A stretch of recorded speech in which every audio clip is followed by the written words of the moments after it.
Tell us about Takhreej of Hadeeth, because to me it's the application of Mustalah Hadeeth and Ilm al-Rijal on a particular book. So there's a book, that book mentions a Hadith of the Messenger of Allah sallallahu alaihi wasallam, but it doesn't mention, for example, you don't know is it the hukm of that Hadith. Right. So a scholar comes, he takes that book and he goes through it and he applies that science. Is that? So Ilm al-Takhreej, so Ilm al-Takhreej, I said you have, then we call concerning Ilm al-Takhreej, which is concerning that the person kind of somewhat, yes, to find a hadith and then able to can go to the source of those hadith concerning who have, which books narrate that hadith from the books that are musnada, and then try to come to a final hukum on that hadith, ruling on the whether the hadith is authentic or not. So you find that the books of hadith, so you find that, so Takhreej will be concerning that, you'll find that in contemporary time is a science that you find that a lot of efforts was placed in the science regarding Ilm al-Takhreej before it was done. So you have the likes concerning like Ibn Hajar of a few books in Takhreej, and also another scholar that is also well known concerning Ibn Malakhin. So you find a scholar concerning Ibn Malakhin, he died around concerning 804 or 704 Hijri. So Ibn Malakhin rahimahullah, of those kind of somewhat have a lot of books on that topic regarding concerning Takhreej. So Takhreej, the idea of what became Ilm al-Takhreej, that there, for example, you find that, for example, Ibn Hajar or Ibn Malakhin, that he went to one of the main books of Shafi, because he's Shafi. That is written by main books in a Shafi fiqh, then extract all the hadith and athar from that book, and then he went on then to critique it by way of concerning where can you find this hadith in various books. Then also what have been said for or against that hadith, and then come to a final conclusion whether the hadith is authentic or not. Then you find that Ibn Hajar have done this. Ibn Malakhin, so Ibn Hajar book that is famous concerning Talkhis al-Habir. Which is a mukhtasar of the book of Ibn Malakhin that is called Al-Badr al-Munir. So Badr al-Munir today, alhamdulillah, it is in print. We have various prints, but it's in print, so it comes in over 20-something volumes. Then Ibn Hajar rahimahullah kind of somewhat condensed it in a book which is called Al-Talkhis al-Habir.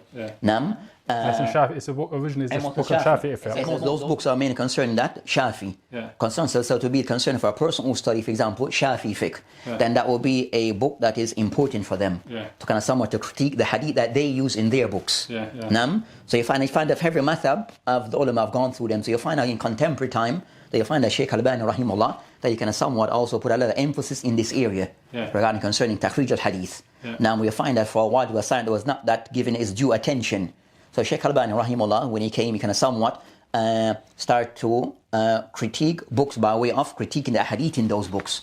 So of those books he did concerning the Hanabila, and also various other books that he kind of somewhat did, and also his own books from what he have researched. From the Hanabila, that would be Al-Ghalil. It would be of concerning for the Hanabila, and you find that even so he kind of somewhat what did he do with that? Like, for example, if we get the book down. If we bring the book and we show an example, one of the middle volumes, there you are.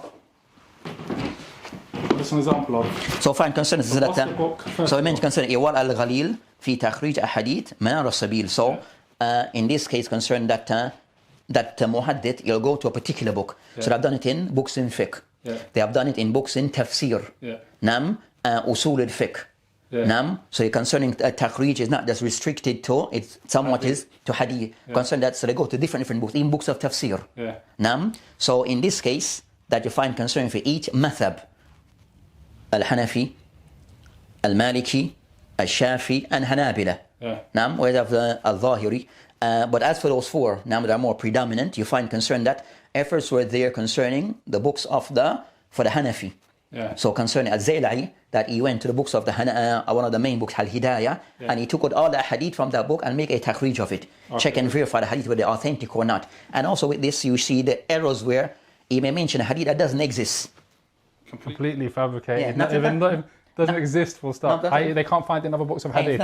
In a sense of concern, but in a sense of exist concern that that's something they may mention hadith, yes, it doesn't exist in the books of hadith. It is something that may be mentioned by the ulama of the ulama of al-fiqh in their books, but really as a hadith it has no basis. Or maybe sometimes in those books you'll find the books of al-fiqh where sometimes they are not as precise in mention the wording of the hadith. So they mention the word in its general meaning. But with that wording, it doesn't exist. Yeah. But it's the meaning that he captured. Yeah. So you'll find those things. So fiqh, the books of fiqh, You'll find they're in need. They were in need of this. They were in need of this badly. So this can somewhat helps to, yes, so can somewhat helps to assist concerning the books of the fuqaha. So Irwal al-Ghalil by Sheikh Albani في تخريج أحاديث منار السبيل. So in a sense of, there's a book that is a well-known book in the books of the Hanabila, and a book that is Mu'tamad. Which is the explanation of Dalil al-Talib, which is one of the main Mu'tamad books. So it's a book that is Mu'tamad from that method. So the Sheikh with an explanation, but he chose this one because Manar Sabili mentioned many adilla. So he mentioned aqwal, but also he'll mention the hadith or proofs for his positions. So he kind of somewhat took this book per se and then went to check per se every hadith on athar mentioned in that book. You understand? So the book could be laid out in this one, Manar Sabil. Manar Sabil is the book in fiqh. So this one of Sheikh Albani, that for example, that he mentioned concerning hadith that this be 9:18. So he mentioned hadith Abi Hurairah anhu marfu'an, meaning go back to the Prophet alayhi salam. Then I mentioned إذا كان يوم صوم أحدكم فلا يرفث يومئذ ولا يصخب فإن شاتمه أحد أو قاتله فليقل إني امر صائم. So that's the hadith, and I mentioned muttafaqun alayh. So the hadith is go back according to that's what is mentioned in Manar Sabil.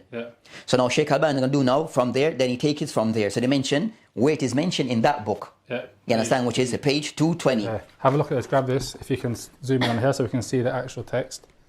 Okay, can you see it there clearly? So we're looking here basically. So this is the hadith, the text of the hadith, the safha of Manar Sabil, where you find the actual, and then everything underneath is the ta'liq of Sheikh Albani. Somewhat so, he mentioned, that's now Sheikh Albani also mentioned awwal. Then he started to mention concerning, and Ibn Jarir mentioned concerning the isnad. So he mentioned concerning that, kind of somewhat go back to the, take the hadith back to its original source, which is mentioned the isnad. Then he mentioned concerning, then start to mention concerning this hadith concerning, this is a portion of hadith. So kind of somewhat mention the hadith by its full length. Type of thing. You'll find that in most of these books, we mentioned it in Takhreej, you mentioned muttafaqun alayh. Some is just kind of somewhat prefix the hadith back to his source, because Bukhari and Muslim generally the hadith are not really that much criticized. So the effort regarding this will be more concerned that's kind of somewhat reference hadith back to Bukhari. Mention akhrajahu Bukhari. Then they mention the page and the volume. That's the volume 4. Such and such, well Muslim, where hadith can be sourced in Muslim. So the author there, he mentioned muttafaqun alayh. Then Sheikh Albani can somewhat add it to that, he mentioned wal Nasa'i. So these are the main sources of this hadith, can be found also, not just in Bukhari and Muslim, but An-Nasa'i. Then he mentioned Nasa'i ibn Khuzaymah wa Ahmed wa Siyaq lahu. Meaning concerned that the hadith that had been mentioned by as muttafaqun is more in line with the wording of Ahmed. Meaning it's not in line with the full wording of Bukhari and Muslim. You understand? So it's not the exact wording of Bukhari and Muslim, even though he reference hadith to Bukhari and Muslim, that the wording that he's mentioned here is more the wording of Ahmed. As I mentioned, وَالسِّيَاقْ لَهُ mean the siyaq, the wording is that of Ahmed. You understand? Then he mentioned, وَالْبَيْهَقِي also mentioned hadith. Then he mentioned concerning that different thani, that others who have also mentioned the hadith. Just so everyone can see, look, the hadith is short. You saw that it was one hadith, 2 lines. Look at the ta'liq of the Takhreej. It goes down, all the way down to Rabi', Khamis, it goes Sadisa, it goes... So there's even different riwayat of that hadith. Different riwayat of that same hadith. It goes on to, there's 2 pages, the Takhreej of that hadith, which is short. And that's there's 2.5 pages. And that's short. And that's a short Takhreej as well. So you can see there's a lot of work that goes involved to make a Takhreej. So you'll find something, for example... The reason why I highlight this is because there was, when I was at the Jamia, there was a fad you have to go to Kulat Hadith because you're going to be a muhaddith, which is good. But the work of a muhaddith is sitting down in books, making research. It's a lot of... It's not... Most of concern, the main concern, the muhaddith are people that they are very concerned that people are very... they're not of those people who... they're not as public or out there as public, because a lot of their work is really requires research. In the library, in books. In their library, understand? So like for example, Sheikh Albani was famous for being like a part of that library. in concerning in Damascus. You understand? Because he spends so much time there. He will get there in the morning and then leave there after closing hours, normal closing hours. So a lot of stuff concerning a muhaddith or a person who study hadith, it relies regarding to sitting and having books. And so that's another example. That's this one that comes after that he mentioned concerning the next hadith. Now, so he mentioned concerning hadith 919. In this book he mentioned hadith Ibn Abbas wa Anas, the hadith narrated by Ibn Abbas wa Anas. So say that now the person study hadith, that it makes it easier for him to understand this language. You understand? So a person who does not have that type of training or study hadith, some of the language might become a bit difficult to put it together. He won't understand. He won't understand. You get left behind. So I mentioned the hadith narrated by Ibn Abbas and also Anas ibn Malik and Nabi Islam. إذا أفطر قال, that means that when the person breaks his fast, what to be said? Nam, they said that the person says, Allahumma laka sumna wa ala rizqak aftarna, Allahumma taqabbal minna innaka anta sami'ul alim. You understand? So that hadith is somewhat. So I mentioned. So Sheikh Albani in this book now, because we said the first hadith we mentioned before was in Bukhari and Muslim, then it is accepted that the hadith is authentic. When you Bukhari and Muslim, then it is authentic. So this hadith that he mentioned the first thing he mentioned, daif. Straight away. So the first concerning the final, the hukum or the conclusion of this hadith is a hadith that is daif. Then he started then to go into the detail of why, you understand, how we come to this conclusion. Which means the hadith is weak, right? The hadith daif meaning concerning weak. Which means you can't act upon it. So based upon this hadith, that says the hadith that is so far. So far. You understand? So far. So either means concerning why. So it varies that it will understand from Sheikh Albani that it's a hukum on the entire hadith. You understand? Sometimes they mention isnaduhu daif, meaning concerning that isnad for that particular hadith it is weak, but it doesn't necessarily mean the hadith. In the final conclusion is that hadith is daif. You might have other sources that may aid it. That's a little bit detail. But the main thing that he comes to a conclusion, but you find that, so you find that even this the hadith, though, is somewhat, a portion of it is well known as the dua that is mentioned regarding iftar. Even though you find that instead of hadith, the reality concern that they mention that there's no authentic hadith regarding a dua to be said while breaking fast. That's the conclusion. Anyway, outside of this, there's no authentic hadith. Don't say. You might there's a hadith, but there's no strong hadith. Concern you have amongst the ulama of hadith concerned regarding what to be said in breaking one's fast. So you have different hadith that we mentioned, but you might find that most of those hadith are criticized. Regarding being criticized, that they are considered to be weak. You understand? So that's the thing. And there's a lot of other names mentioned. So you find that with also books of Takhreej, you also mention, you find that you find that there are mentioned books that are well known, Kutubu Sitta, but also you find names of books that are not known to most. You understand? So before you mentioned Al-Bayhaqi. So Imam Bayhaqi rahimahullah have a series of books in hadith, not just one, a series of books. And also considered to be of the kibar ulama of hadith. So you have Daraqutni. Now aother person, one of the ulama of hadith, who also have his own collection of hadith. Now they mention Ibn Sinni. They also concerned that he has a book concerning Amal Yawm wa Layla. Now At-Tabarani fi Al-Mu'jam Al-Kabir, because he has 3 ma'ajim, one of them being Kabir wal Awsat wal Saghir. So you find that with books of Takhreej can somewhat expose you to various things concerning Ilm Rijal, also knowing concerning books of hadith per se of the ulama of old, also the aqwal of the ulama who spoke about the hadith mentioned. Awwal Abdul Malik, هذا ضعيف جدا, meaning one of the narrators in that hadith, that is, so he starts with the hadith of Ibn Abbas. So he mentioned 2 hadith, Ibn Abbas and the hadith of Anas. So he first starts with the hadith of Ibn Abbas. So he mentioned the isnad. يرويه عبد الملك ibn Harun ibn Antaza and abihi and jaddihi anhu marfuhan bihi. Then I mentioned what are some of the sources of that, the other sources that have narrate the hadith of Anas. Ibn Abbas.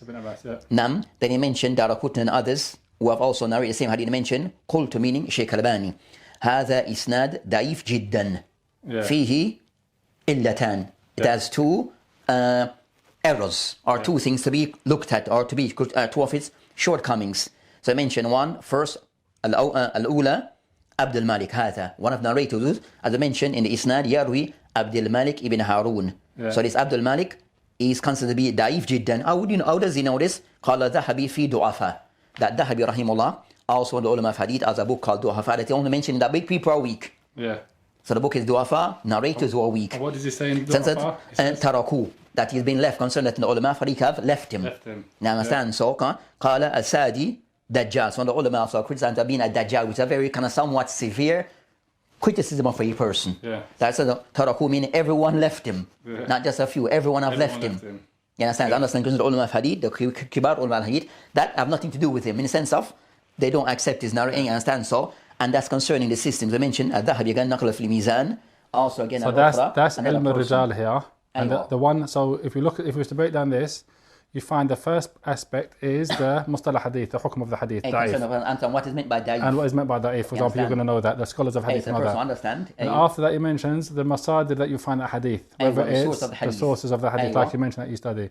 And after that he mentions ilm al-rijal, what the scholars say, so the critique of the person. Critique of the person. Why is da'if did and stuff like that. So in these books, right, the system they follow, they'll mention the people who need to be discussed. They'll mention, so you might have the isnad maybe 5 individual, but 2 of them are people that are on the discussion. So rather than discussing the ones who are well known, they'll leave those ones that are cut, and the ones that are somewhere on the discussion, they'll more kind of somewhat discuss them more in detail. Amazing. So that the science is very detailed science. Also, so what it highlights is what the scholars, they put the amount of effort that they put into preserving the sunnah. You can see it from past, even to present, the likes of Shaykh Al-Albani and stuff like that. And past, for example, the past scholars. As I mentioned concerning Al-Hafiz, meaning Hafiz, we understand who's Al-Hafiz. You understand? So, for example, in every science, you have certain laqab, title that are given to particular ulama. You understand? So you have the Hanabila have certain title concerning Al-Muwaffaq. You know as a Hanbali. You understand? So you mentioned Al-Hafiz for fil Takhreej. So Hafiz ibn Hajar rahimahullah. You understand? So kind of somewhat. So also that's something you'd have to know. You wouldn't know that unless you know the science of hadith and the labels, the title they use for their scholars, and who's given what title, type of thing. So that's concerned. So I said that this book concerning one of the books of many. You understand? And you find that even concerning that to set off credit and all credit to Shaykh Al-Albani rahimahullah subhanahu wa ta'ala regarding kind of somewhat of, in my opinion and the opinion of the that you have those kind of somewhat of those ihya kind of somewhat revive the science of our time regarding ilm Takhreej type of thing. So you have many books regarding concerning that this thing was to identify the hadith, find them, and then to to pass a ruling, a judgment on them. So you have many books related. Plus all of these books, you find that pattern is consistent in his works, and you find that is. So he started at madrasa regarding concerning Takhreej. Then you find that others of his students and those who of some involvement in hadith also have continued that path. If the Hanbali book is the first of those are the ones who have done it. You find others know have done it. So you have a few books of now concerning Takhreej, the books of Hanabila. You understand? In concerning, for example, the book of Al-Kafi by Ibn Qudama. You have a Takhreej of the hadith of recent. You understand? And also some of the shuru. So you have some of the Shaykh have done some work over concerning these books. That's so what you find. So the example of it you find are commenting in other books. You understand that some books may so is the same some books so the same pattern, but also you find that Takhreej of books of tafsir, where in the sense of those narration or tafsir of the Quran by way of hadith, wal aqwal of the Salaf, they all check those. You understand? Also in books, even usul al-fiqh. You understand? Also books in other adab and the likes.